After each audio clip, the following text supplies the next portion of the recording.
Hello guys, my name is Amit Sani and I welcome you in this 23rd of August The Hindu analysis. And important issues are coming, some data based issues are coming. Economic slowdown is becoming a huge concern, and now Mr. Rajiv Kumar also had said this thing, and it's a kind of a crisis like situation according to some experts, and they say that unprecedented moves we need to take here. But in media, unfortunately, we are just observing some other important things. According to them, these things are much more important than the economy. So where we get these true informations, where we get these solutions, where we get these problem identifications, these are these articles, and that's why these are extremely important. You need to focus on these issues, and some homework you need to do here, because when we are understanding these concepts, we are understanding these editorials and these expert opinions, then a simple duty for you will be to connect these things to your static portion.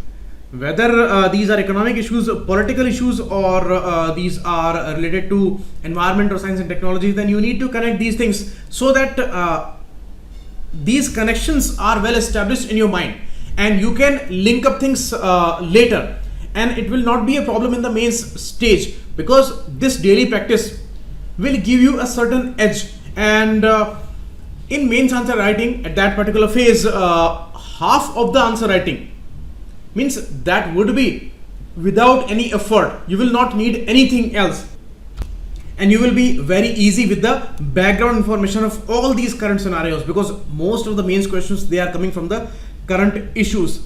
Okay, let's start the lesson and go through these things. Pocket News app is trending on Google Play. You can download that. And regarding all these top faculties made affordable courses, you will get the description below the video. You can call on these numbers, and you can visit the website also. Okay, you can follow me on Instagram too, and here you will get the PDF. You will find the Telegram channels link also on this Facebook group, so you can send me a request. Okay, this is a latest picture taken by Chandrayaan 2, and it's a great achievement. You see the creators here. Why these are created? Because all the times from the space, meteors are coming, and meteor showers, we all know about that. But around the earth there is atmosphere. There are various layers, a thick layer of atmosphere, and there all these meteors and all, they burn out. But here on moon, there is no barrier, and all these things are hitting directly to the surface. So this way there are unlimited numbers of craters. Okay, these spots are called craters. These are pit-like formations on the topography. Now, first article important for GS paper 2 and 3 also, because it may turn out to be a security condition in the future. So implications are there. Bangladesh visit was there for S. Jaishankar, our minister, and he was a diplomat too. So NRC exercise, it is about to be completed on 31st of August. 1 month extension was given by Supreme Court, and people from all the categories, all the religions, they are excluded and included in the NRC exercise. And now the government says that from whole India, we will pick up people who are the illegal migrants, and we will not tolerate there. But some issues are very complex here, because Bangladesh till date, since 70s, it has not taken any person, and they have not accepted any of the Bangladeshi citizen which has migrated into Indian territory, or anyway they came for some opportunity or something like that. But Bangladesh has not taken any person till date, and still our official stand is like that, that as Jaishankar assured Mr. Abdul Momen that you do not need to worry about anything. This is our internal issue. We will solve this issue, and Bangladesh is still confirmed about a thing that they will not have to take any person back in their country. But it may turn out to be a huge problem in the future after 31st of August, because the issue is still uncertain, and we are observing in the newspaper that the Assam government is saying that we may have to take a legislative route also after this Supreme Court's decision and the 31st August final list. So we may see some unexpected situations in Assam very soon, but many more articles will come on this issue. It's a complex issue. Many detention camps are being built up now, and these foreign tribunals, their workings are going on. Still these things are going on, and still the issue is out of our understanding. We do not know what's going to happen, because the intentions, the particular steps and their strategies are never clear about these issues. So that's the case. Okay, so this is a limited thing to understand here. Many more articles will come after 31st of August, or maybe in the last week we may have many more issues here, because a lot of concerns are there for the experts. Next, SEBI's liberalized norms for FPIs. You see, you must have heard about FDIs and FPIs. What are FDIs? In some sector, if the foreign investment is more than the 10% stakes, then it is called FDI, direct investment. And if it is less than 10%, then it is called foreign portfolio investment. Means if it is coming less than 10%, then it must be going towards a portfolio there. So it is done by foreign institutional investors, and these are registered people. Now many concerns are there. Economic is moving towards a big slowdown according to many reports. So investors are losing their confidence. And in the budget, when some taxes and some restrictions were announced for the portfolio investments, then they had some problem. And according to some reports, around 20,000 crore investment has left Indian shores in the last few weeks. And that's a great problem. Already we were hoping for these investments, and our expenditure, government expenditure, is stuck, and they cannot go for that. Already they are mired with these welfare schemes, and also their expenditures are moving towards those sides, and they cannot spend on the companies and PSUs and all.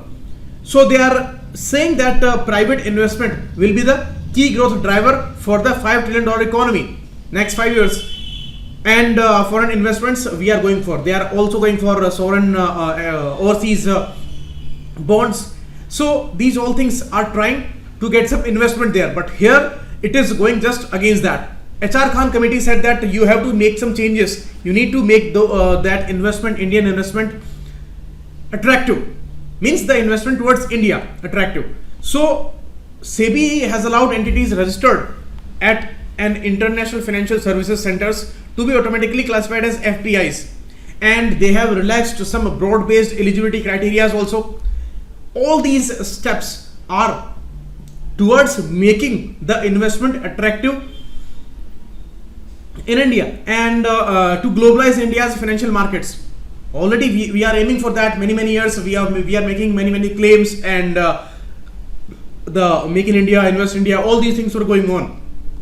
But some things are not coming as a positive evaluation, and very negative vibes are coming, and maybe according to some writers we are moving towards a big crisis like situation.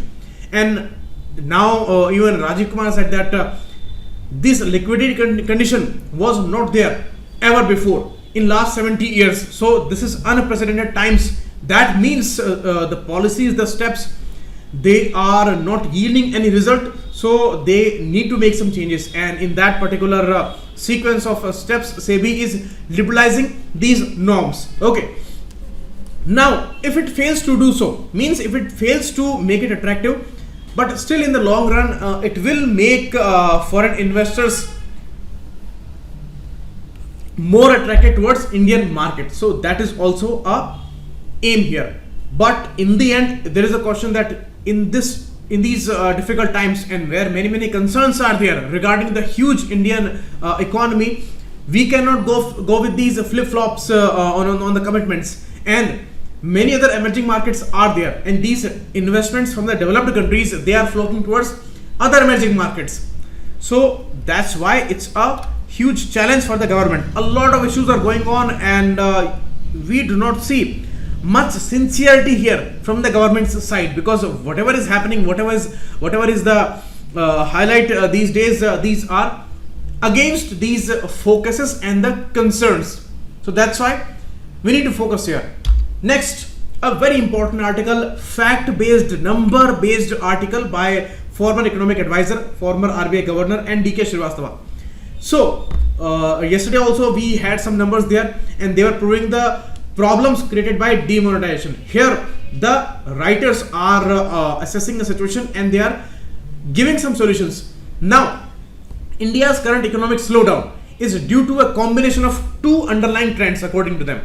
First trend, that it's a cyclical slowdown exhibited by the number of high frequency indicators and reflecting a significant fall in demand. You see, cyclical measures. There is a business cycle in the economy. We all know about that. When a kind of a depressing state for economy, it happens cyclically, then inflation is low, demand is low, investments are low, and production is also low, and the employment scenario is also low. This is a kind of a depressive state. Here some kicks are needed, and the government can give that, and the government has to go with the cyclical measures, and they have to go with some expansionary measures. Okay, what it does, the central bank goes for interest rate decreases, and the government goes for more and more expenditure here. So the government expenditure, GE, rises. If you need to understand the expansionary measures, then you need to see the need of the time.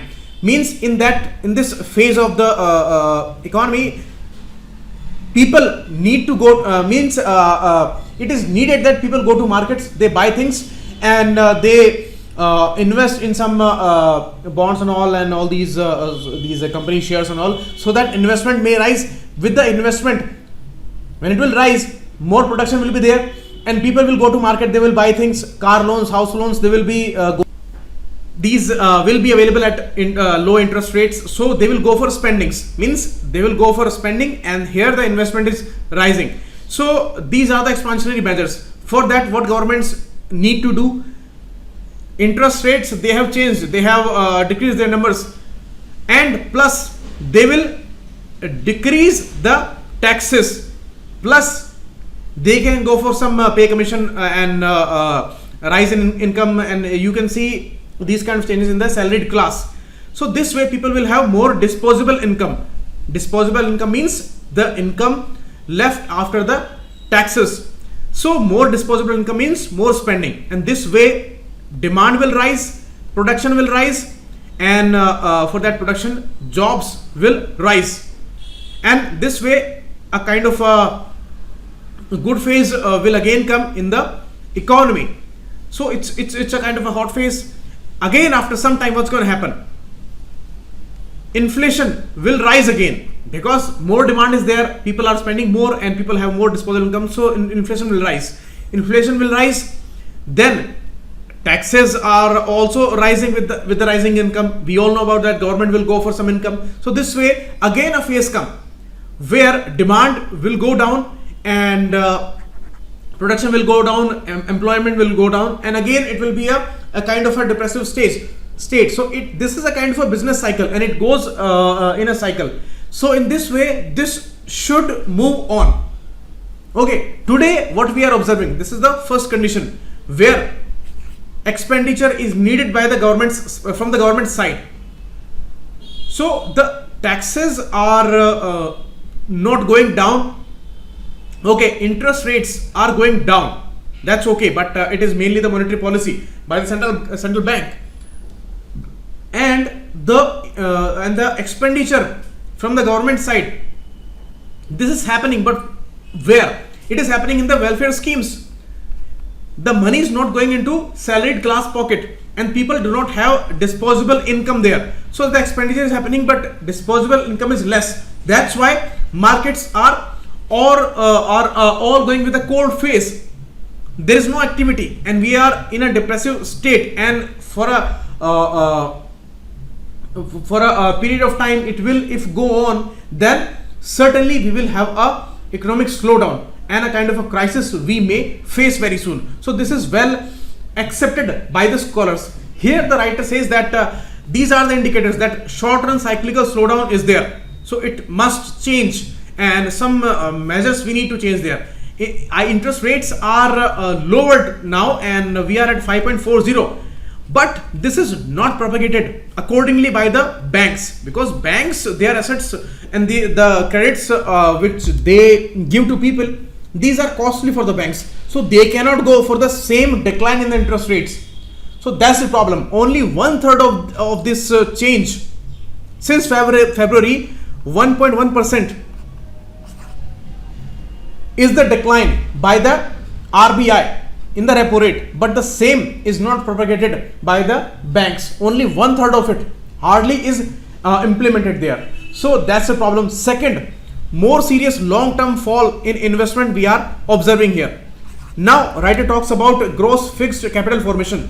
That is the important component of expenditure method of the counting of the GDP. So it's a great issue, and here is a clear decline from 34.3 we have come down to 28.6% since 2011-12. Means within 6 years there is a decline of 6% here. So that's a great concern, and you see 1.4% points in the potential growth rate fall. How? ICOR. What is ICOR? ICOR was asked by UPSC many times. Means we invest some capital, okay, then we expect output.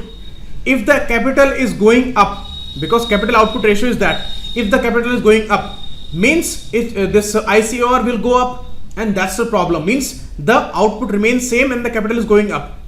If the capital remains same and the output goes down, means again a problem. Means comparatively bigger capital and less output.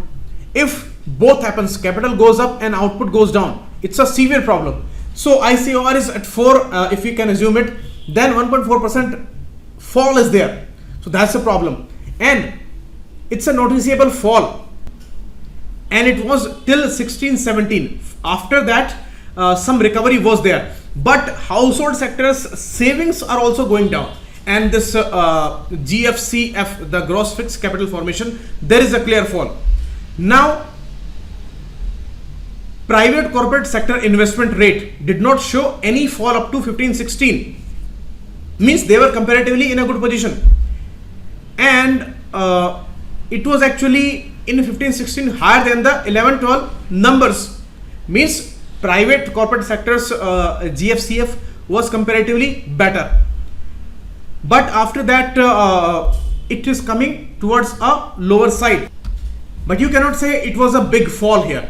Okay, but CMI data, you see this CMI data is quoted by the Hindu a lot of times. It's a important, prestigious, independent evaluation institution and Center for Monitoring Indian Economy, as the name suggests. They say that because there was a fall and there was not any increase in the private corporate sector and the PSUs also, then how they can show a better position today? So these things are casting some doubts on the veracity of the figures. That's the problem, because there was a fall in the GFCF, and here these numbers are telling a different story. So certainly there is a mismatch of the numbers. So the veracity is again a problem, as in many issues we have seen.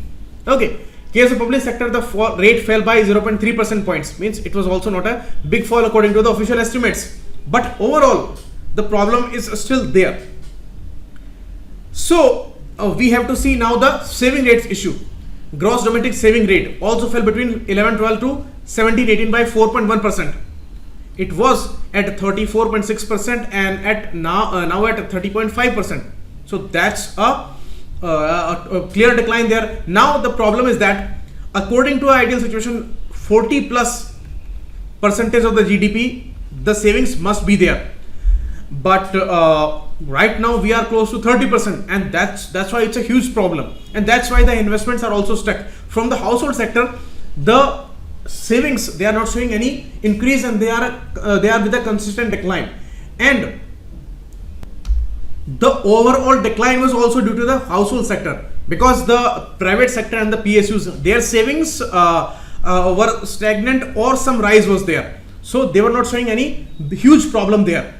Now this situation shows a unique condition where when we are expecting that private investment will bring the growth, so the credit and the other investment is not coming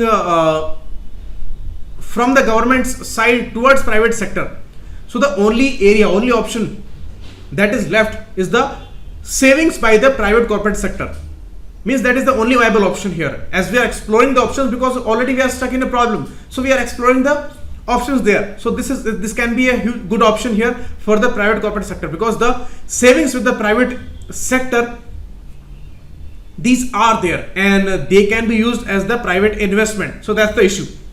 And the case with the public sector units, they also need investment. So that investment should come from the capital investment and which will be coming as a foreign investment, and plus the household savings, whatever they are available, although they are going towards a decline, although it is close to 30.5%, but whatever savings are there, they should go towards the PSU investment. So these are two things, because the private corporate sector and the PSU sector, they both need investment, but savings are there with the the private sector, but the savings are not much there with the public sector units. And the household savings, that must be diverted towards the public sector there. They expect the government expenditure also, but government has raised their hands. They say that we cannot go for these expenditures. Already we are stuck with the welfare schemes and all, and we are targeting fiscal deficit there. So that's a problem, and that's why whatever capital investment is there, whatever foreign capital is there, that must be made available with the PSU sector there, and private sector will go with its own savings. So that is the only viable way here. So writer says that first, counter-cycle policy should increase growth rate to its current potential of 7 to 7.5%, because the last rate was 6.8%. Last year's rate was 6.8%. This is the phase where government expenditure is needed, more disposable income is needed. But here the writer says that counter-cyclical policy means a kind of a tax rise in the income is needed by the writer. And that looks bizarre, because today we need more and more expansionary methods. Government expenditure is expected, interest rates are going down, but here the writer talks about counter-cyclical policy. Why? Because the government expenditure is not there, and whatever it is there, it is towards welfare schemes and all other issues. So the investment is not coming, neither from the government side nor from the saving side. So counter-cyclical policy is needed for the raise in the government income, and that is how they will be able to spend here. So that's why counter-cyclical policy will try to bring the growth rate towards 7 to 7.5, and later the structural reforms will lead it to 8.5%, 9%, and this is how we will achieve the $5 trillion economy by 2025. So that's the only option available. And next, more capital expenditure means there is a golden rule in UK. What is that? That bring revenue expenditure to zero. Revenue deficit to zero. When a revenue deficit will bring to zero, only capital deficit will be there. Means whatever fiscal deficit you will have, you will be having the capital deficit actually. Means you are only spending in the capital expenditure, and that is going towards infrastructure and the assets, and that is the ultimate need today. And this way, when we are targeting fiscal deficit, we should actually go with this particular situation where only capital deficit remains, and that is all going towards the investment and the infrastructure there. So that's needed here. And here you can see the capital expenditure remains close to 1.6%. So there is not much space today. So that's why they need to go for this revenue deficit towards zero. And this is how we can support the investment scenario there. And they also need to go towards a revision in the FRBM Act, because 15 to 18 years are gone in its implementation and its announcement. Then there must be some changes. So these are the important suggestions by the writers here. You can write all of them. And here this is the table given regarding the public sector, private corporate sector and the household sector and their gross fixed capital formation. Okay, so that's the case. Next article, important from the foreign policy issue. Eastern Economic Forum, EEF. Its meetings are going on since 2015. In 2014, the Crimea issue was there. After that, economic sanctions were imposed on Russia, and it is struggling with the West. So, if you see the map here, eastern part of Russia, Asian Russia, Ural range is there. It is dividing the European Russia and the Asian Russia here. This is Vladivostok, and this is the far east region of Russia, and it is expecting now a lot of investments and the growth in this region. Although it's a comparatively ignored area till now, and it has not done much growth, but not much growth does not mean the condition like India. There not much growth or the comparatively underdevelopment looks like that. So it's a laughable situation if you look at the India's underdeveloped side and the Russia's underdeveloped side, but it's there. So when Russia, after these economic sanctions, it is focusing on the eastern part, then it went for this important forum. Japan and Russia, they are consistently attending this issue, and they are expecting and engaging a lot of countries. 18 countries are trying to invest here. We are also supporting here. We are giving annual grant of $10,000 to fund the study of Indology at the Center of Regional and International Studies at Far East Federal University. There is a university there. So that means we are also interested in this region. Now India is a special invitee in the September's session there, and this area has a special significance because in the 71 war, what actually happened, US and British navies, they were threatening India, and this India-Pakistan war was going on, and this issue was problematic for India. At that time,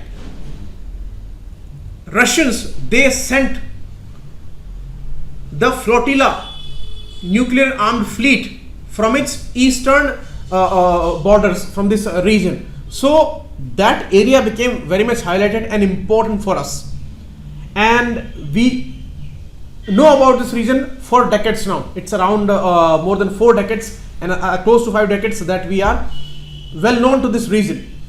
Now when they are focusing on this region, then a lot of opportunities we are also exploring here. Why? Because this area needs investment, this area needs manpower, because there is a huge lack of manpower in this region. They need engineers, doctors, nurses and all the professionals there, and we have a lot in number. So there can be a good balance there. Gender is also an important issue in Russia. There are more girls than boys. So a lot of positivities are there for Indians in this region.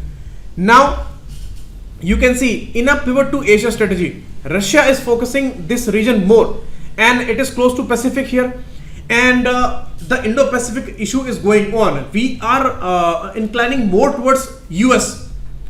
That is apparent, and it is concerning for Russia. We have been a very old friend, and we are the biggest importer of the defense items and all these aircrafts and all. So when we are the biggest importers, we still are the biggest for Russia. Then it's a huge concern for Russia when we are moving more towards America, and it knows the American strategy. It knows that America would try to force a lot, and it will try to manipulate India there. So that's why it wants to engage India more and more. And we are also clarifying some issues here to Russia, that although it's an Indo-Pacific strategy, we are very much active with America here, but it will never turn against Russia, and we will remain neutral here, and it will be only for the cooperation, whatever activeness we have. And as we all know that America and India both, they are countering Chinese presence in the Indo-Pacific.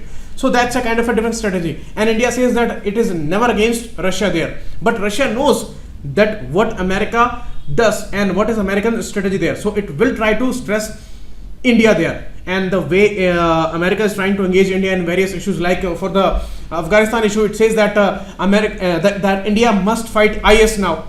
So many new issues are coming for India from the American side, and this is all visible for Russia there. Now in this region, as we know, a lot of opportunities are there, and we are very much active here. So that's a good thing, and it's a kind of a very much balancing opportunity also, where a lot of concerns are there for Russia because of America's region there.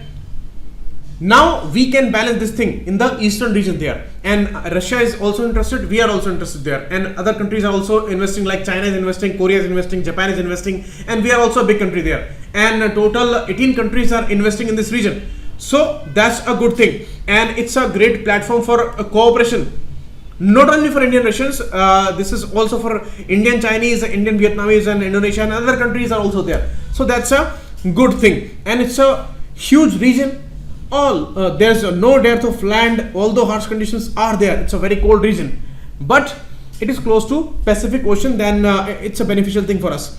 Now one more thing, the cultural issue. You see, as I told you, that $10,000 grant we are giving annually, and one university, MIT University, it's a private university in India, so that has signed a pact with the Far Eastern Federal University, which is there in Vladivostok, that we will have some exchange programs and academic combined programs there. So that's a good thing, and this cultural diplomacy is working in this area. And Russia has relaxed the electronic visas for this region for Indians, so that is also a good thing. And this migration, which will be useful for Indian doctors, engineers, and all these teachers, that is also invited. So all good things are there. Next issue is the para-diplomacy. What is para-diplomacy? When we are engaging states with the foreign states, like Uttar Pradesh, Gujarat, Maharashtra, Haryana, they are now engaging with Russian provinces. So that's a para-diplomacy issue, and that's very much useful because Indian states are huge. Their populations are like any other nations. So that's a great thing. Recently, Mr. Piyush Goyal, he led a delegation to Vladivostok that included chief ministers from many of these states. So that's a great thing. And 140 companies were also there. So it's a positive thing. And one more important issue, that we need timber. And this area geographically has these evergreen forests and these timber containing forests. So we are exploring a new sea route here from Chennai to Vladivostok, and it will go through the Indo-Pacific region, and that's the greatest thing. Strait of Malacca and all these regions, the east to China region, and these Japan and Korea in between, the Japan Sea is there. So a lot of issues are there, and these all areas will be beneficial for us. So it will lower the distance by 3,200 nautical miles. It's a great thing, and it will lower the days to 24 days from 40 days. So it's a great advancement and a positive thing for us. So we are also exploring this issue with the eastern region of Russia, that is Asian Russia. So that's great, and these are all the positivities. Now we have to see what happens next month, and we are the special invitees there, and we are hoping for the best there. Okay, so that's article important for GS paper 2 mainly. Okay, next article, FATF. Pakistan was put up into grey list. There are two lists, grey list and black list there. Grey list means if the country is supporting the terror groups and terror financing there, and it is not doing anything for the money laundering issue, then they are alarmed, and they are given directions, and they are said that they're told that you must do some things and take some important steps here to curb these things, otherwise you will be put into blacklist there. Pakistan is there in the grey list for a very long period of time now, and in the latest evaluation they are failed in 32 parameters out of total 40. So for sure they are moving towards a blacklist, and when they are put up in the blacklist, then it will be very difficult for the Pakistan in this extremely difficult economic condition, because it is not stopping anything as a support to these terror groups, and it has submitted under pressure some documents like 450 pages for Hafiz Saeed and Jamaat-ud-Dawa, Lashkar-e-Taiba, that they have frozen all these accounts, and some difficulties we have created for them. We have we have taken many steps there, but still they are failing on 32 parameters. So it's a very difficult time for Pakistan, and it is pressed from both the sides. One side, America is talking to it, and it is trying to put pressure because of the Taliban situation there. Here they are trying to get some edge, but on this economic front, a lot of pressure is there. This FATF is an important body of developed nations, and they all are putting pressure now on Pakistan, because Pakistan has the key for Taliban, and the issue of Afghanistan is going on. It's a biggest trouble for America today. So Pakistan is under a lot of stress. Now this FATF you must read about, and it started in the end of 1980s. First, the only issue was of money laundering. Then they came to know in the upcoming decade that this money, the black money, is used for terror financing. So the terror financing became the most important issue here. So two important issues, money laundering and the terror financing issue, are there. This issue was added in 2001. So this is all about FATF, and all other issues we will discuss tomorrow. One more issue, the small issue, is the microplastics. You see, plastics we use, and they are all reaching up to oceans ultimately, and they are going through a lot of processes and a lot of stresses, a lot of